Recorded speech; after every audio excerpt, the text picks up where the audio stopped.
আমি আর দেরি না করে হাসপাতালের দিকে রওনা দিলাম। তিথিও আমার পিছে পিছে গেল। হাসপাতালে গিয়ে দেখি দিয়ার ট্রিটমেন্ট চলছে। 4টা সেলাই দিয়েছে হাতে। তিথি আমার হাতটা ধরে অপরাধীর মতো পিছে দাঁড়িয়ে সাথে সাথে কান্না করে দিল। কিরে নিলয়, তুই কি তিথিকে বকাবকি করেছিস নাকি? সুযোগ পাইলাম কই, তার আগেই তো বাবার ভয় দেখানো শুরু করছে। বাবি বলল, থাক কিছু বলিস না। দিয়াকে যখন কামড় দিছে, দিয়ার আগে সেই কান্না শুরু করে দিয়েছে হাতে রক্ত দেখে।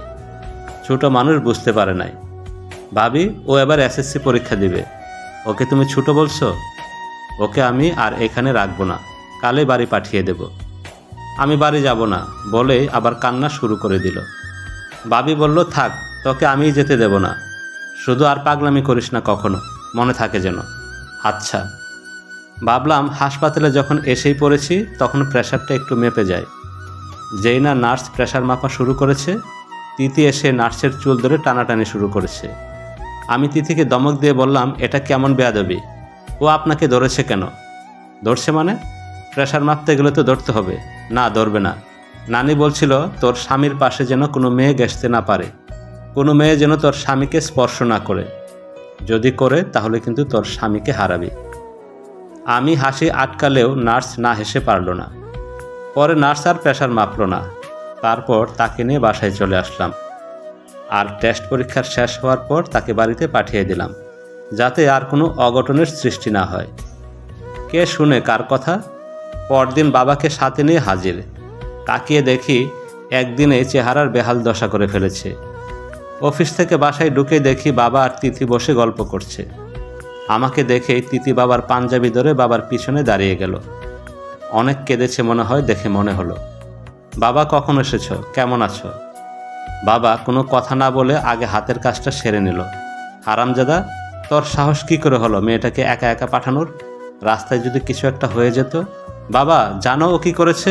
চুপ, কোনো কিছুই আমি জানতে চাই না। একটা কথা বলবি, একটা চর খাবি, যত কথা তত চর। তিথি খিলখিল করে হেসে উঠল। আমি ওর দিকে তাকাতেই বাবার পিছনে লুকিয়ে পড়ল। বিপত্তি আরও বাড়ল কিছুদিন পর।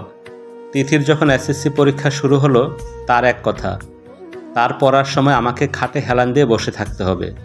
ও আমার বুকে মাথা রেখে পড়বে, আর আমাকে ওর মাথায় হাত বুলিয়ে দিতে হবে, তা না হলে সে পড়বে না। দীর্ঘ 1.5 মাস আমি ঠিকমতো ঘুমাতে পারি নাই। ও রাত 2টা-3টা পর্যন্ত পড়তো, আবার ভোর 6টা, 6:30টায় উঠত।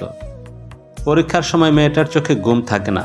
যে করেই হোক তাকে প্রথম হতেই হবে, না হলে তার মাথা ঠিক থাকে না। ক্লাস 7-এ অসুস্থতার জন্য একবার দ্বিতীয় হয়েছিল। পরে যে প্রথম হয়েছিল তার বাবা মা এসে রিকোয়েস্ট করে তিথিকে প্রথম করে দিয়েছে, কারণ তাদের ছেলেকে সে খামচিয়ে কামড়িয়ে শেষ করে দিয়েছিল। আর ওর পড়ার সময় কেউ ডিস্টার্ব করলে তার অবস্থা অনেকটা খারাপ করে দেয়, তাই কিছু বলার মতো সাহসও হয় নাই। পরীক্ষা শেষে আবদার করলো আমার সাথে ঘুরবে। ছুটি নাই বললে স্যারের মেয়েকে বলে ছুটির ব্যবস্থা করলো। একদিন তাকে নিয়ে পার্কে গেলাম ঘুরতে। এই দেখেন দেখেন, মেয়েটা মনে হয় পানিতে পড়েছিল, চলেন চলেন দেখে আসি। তিথি, দেখতে হবে না, চলো এখান থেকে, বাসায় যাব। আরে আপনি এমন কেন? দেখছেন না ছেলেটা একা, আমরা গিয়ে সাহায্য করি হাসপাতালে নেওয়ার জন্য। তিথি, হাসপাতালে নিতে হবে না, দেখো মেয়েটা নড়ছে, তার মানে সে বেঁচে গেছে, আমাদের যেতে হবে না। এই বলে তাড়াতাড়ি ওখান থেকে চলে আসলাম। দেখতে দেখতে তিথির রেজাল্ট হয়ে গেল। অনেক ভালো রেজাল্ট করেছে, আমাদের বকশীগঞ্জ উপজেলায় প্রথম। সেদিন যে তিথি কী পরিমাণ খুশি ছিল বলে বোঝাতে পারবো না। প্রায় ঘণ্টাখানেক লাফিয়েছে, আর কিছুক্ষণ পর পর আমায় এসে জড়িয়ে ধরছে। অথচ এই মেয়েটা রেজাল্টের আগের দিন সারা রাত ঘুমাতে পারে নাই, সাথে আমাকেও ঘুমাতে দেয় নাই। আমাদের বিবাহিত জীবনের বসন্ত শুরু হয়েছিল তিথির এইচএসসি পরীক্ষার পর। ততদিনে সাফেদ ভাইরা ঢাকার দিকে চলে গেছে, তাই পুরো ফ্ল্যাটে আমরাই ছিলাম। মনে পড়ে আমাদের বিয়ের 4র্থ বার্ষিকীতে আমার ফিরতে একটু রাত হয়। অনেকক্ষণ কলিং বেল চাপার পরও যখন দরজা খুলতেছিল না, তখন আমার চাবি দিয়ে দরজা খুলতে যাব, দেখি দরজা খোলা, ভিতরে অন্ধকার। খুঁজে লাইটটা জ্বালাতে আমি অনেকটাই ভয় পেয়ে গেলাম। কার বাসায় ঢুকলাম? পরে খেয়াল করে দেখলাম না, ঠিকই আছে, সারা ঘর সুন্দর করে সাজানো। টেবিলের উপর একটা শেরওয়ানি রাখা, সাথে চিরকুট। ওগো, নানি বলে গেছিল যখন তুই বড় হবি, বিয়ে কি বুঝতে পারবি, সেদিন যেন আবার আমি প্রথম দিনের মতো বউ সাজি। এক আনন্দের ঢেউ কেটে গেল মনে। আমি ফ্রেশ হয়ে শেরওয়ানি পরে গিয়ে দেখি রুমটা আরও সুন্দর করে সাজানো। দরজায় দাঁড়িয়ে বললাম, দাদি যেন কি বলেছিল, বলেই হেসে দিলাম। তিথি লজ্জায় মুখটা হাঁটুতে ঠেকালো। কোনো রকম রাতটা পার করলাম। পরদিন থেকে বিপত্তি আরও বেড়ে গেল। প্রায় 1 সপ্তাহ তিথির মুখ দেখতে পারি নাই। খুব সকালে সে উঠে নাস্তা রেডি করে অন্য রুমে লুকিয়ে থাকতো, আর রাত না হলে বাসায় ঢুকতে দিত না। বাসায় যখন ঢুকতাম পুরো অন্ধকার থাকতো। এসে আমাকে জড়িয়ে ধরত বরাবরের মতোই, কিন্তু লাইট জ্বালাতো না। শোয়ার সময় আমার হাতটা বেঁধে রাখতো, তারপর ঘুমাতো। এভাবেই তার অত্যাচারে দিনগুলি যাচ্ছিল। ঢাকা মেডিকেলে চান্স হওয়ার পর আমি ঢাকার দিকে চাকরি নেই। চান্স হওয়ার কিছুদিন পরেই তিথি কনসেপ্ট করে। সেদিন যে আমি কি পরিমাণ খুশি হয়েছিলাম তা ভাষায় প্রকাশ করার মতো না। তিথিকে খবরটা জানানোর পর ও যে কতক্ষণ আমার বুকে লুকিয়েছিল তা আমার মনে নেই। কিছুক্ষণ পর দেখি তিথি কাঁদছে। এই পাগলি, কাঁদছ কেন? বাবু হলে তো আপনি বাবুকেই ভালোবাসবেন, আমায় তো বাসবেন না। হেসে দিলাম। দূর পাগলি, কে বলেছে তোমায় ভালোবাসবো না? আরও অনেক বেশি ভালোবাসবো। সত্যি? সত্যি বলেই কপালে একটা চুমু দিলাম। সেও আমাকে জড়িয়ে ধরল। পাগলিটা এখন মা হয়েছে, বাবা হয়েছে আমি।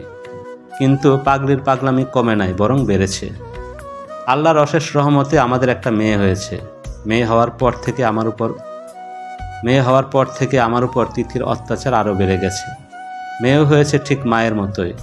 মা যেমন স্বামীর বুক ছাড়া ঘুমায় না, মেয়েও তেমন বাবার বুক ছাড়া ঘুমায় না। আর এই নিয়ে মা মেয়ের মধ্যে ঝগড়া লেগেই থাকে। মাঝখান থেকে বলির পাঠা হয়েছে আমি। আমরা এখন মানুষ 3 জন, আর বালিশ একটা। এখন মেয়ের বয়স 3। মেয়েকে কুলে করে দাঁড়িয়ে অপেক্ষা করছি তিথির জন্য। আজ তিথির মেডিকেলের শেষ দিন। কি ব্যাপার, ওকে এইভাবে কুলে করে কতক্ষণ দাঁড়িয়ে আছেন? এই তো প্রায় ঘন্টাখানেক। ও কি এইভাবেই কুলে উঠেছিল? কেন? না কিছু না, মামুনি আমার কুলে আয়। মেয়েকে তিথি কখনোই তুই করে বলে না, সাধারণত রাগ না উঠলে। কিন্তু বুঝতে পারলাম না কি জন্য রাগ করেছে। কি ব্যাপার তিথি, তুমি কি নিতুর উপর রেগে আছো? কিছু করেছে নিতু? না, কিছু করেনি। আপনি হেঁটে হেঁটে বাসায় আসবেন, আমি নিতুকে নিয়ে যাচ্ছি। তিথি আমাকে রেখে গাড়ি নিয়ে চলে গেল। বাসায় গিয়ে দেখি মেয়েকে খাটের সাথে বেঁধে কান ধরে দাঁড় করিয়ে রেখেছে। কি ব্যাপার তিথি, ওকে বেঁধে রাখছো কেন? কি করব? ও আপনার কোলে কেন উঠবে? বারে, মেয়ে বাবার কোলে উঠবে না? উঠুক, আমি ওকে বাক করে দিছি না। আমার পাশে ও কেন উঠবে? ও তো তোমার পাশে যেতে চায় নাই, আমিই নিছি। তিথি বলল, নিতু সত্যি? নিতু কাঁদতে কাঁদতে বলল, আচ্ছা ঠিক আছে, কান ছাড়। তুমি 1 ঘন্টা কোলে উঠেছিলে না আমার পাশে, তাহলে আমিও 1 ঘন্টা থাকবো কোলে উঠে তোমার পাশে, তাহলে সুদবুদ হয়ে যাবে। আর 1 ঘন্টায় যে আমার পাশে ক্ষয় করেছো, সেজন্য আরও 1 ঘন্টা আমার পাশে কোলে উঠে বসে থাকবো। কিন্তু মেয়েও 2 বার কোলে উঠতে দিতে রাজি না। এই নিয়ে চলছে মা মেয়ের ঝগড়া। আমি বসে বসে দেখছি। তাদের ঝগড়া থামলে কোলে নিয়ে বসে থাকতে হবে, কারণ আমার তো আমি নাই। আমি এখন মা আর মেয়ের সম্পত্তি, তারা যেমন ব্যবহার করে। অবশেষে তারা চুক্তিপত্র করে ঝগড়া থামিয়েছে। প্রথম 1 ঘন্টা মেয়ের মা থাকবে ডান পাশের কুলে চড়ে, পরে দুজনেই যার যার পাশে আরও 1 ঘন্টা করে কুলে চড়ে থাকবে, যাতে দুইজনেরই এই ক্ষয় সুদবুদ হয়ে যায়। বউকে কুলে নিয়ে আছি, মেয়ে স্টপ ওয়াচ ধরে আছে। তিথি বিজয়ের হাসি হাসছে, মেয়ে আগুনের মতো জ্বলছে। আর আমি মানিকের চিপায় পড়িয়া দাদিরে উদ্ধার করিতেছি। হয়তোবা বাকি জীবনও কাটবে এমন অবুঝ বউয়ের জ্বালায়।